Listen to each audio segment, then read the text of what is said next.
grieving the loss of a loved one. I invite you to check out this letter to Rachel from Ram Dass, R-A-M, first name, last name, D-A-S-S. You'll find it on the internet. It's a very beautiful letter. I use it so many times. Every time I read this letter, it just brings me to tears. Not because of the sadness of it, but because of the high truth of it, the high consciousness that it was written. So check that out. I want to invite you to, as you're thinking about the loss of a loved one, to think about what you would say in their position. If your body were to die and you would still be around, what you would want to tell these people and how strongly you would want them to get it. But wait, don't go to pieces for the rest of your life, because I am still here. And I understand the grieving process and the pain, which allows us to have compassion and empathy, but don't let that be the rest of your life. Don't get lost in that, thinking that this person is no longer around. They are still around, just not in a physical form. So I want to read you this thought that I had.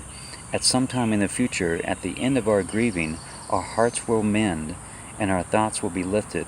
Until then, we dive into the despair and grief, and no one who comes to us in despair, sadness, and grief can say, "You don't know this pain."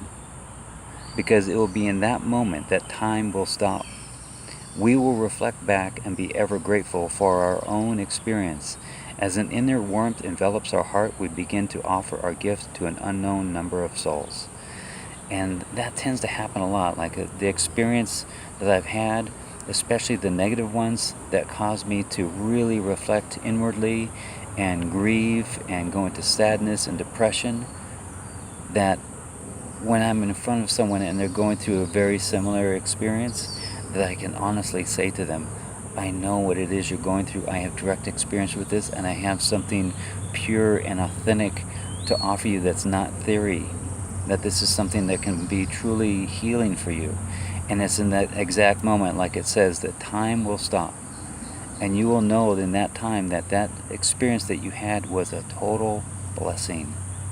Not in the moment, but right now you're experiencing the gift of it. And when people say things happen for a reason, that light will go off in your head and you'll realize, yes, I create everything for a reason. Aloha.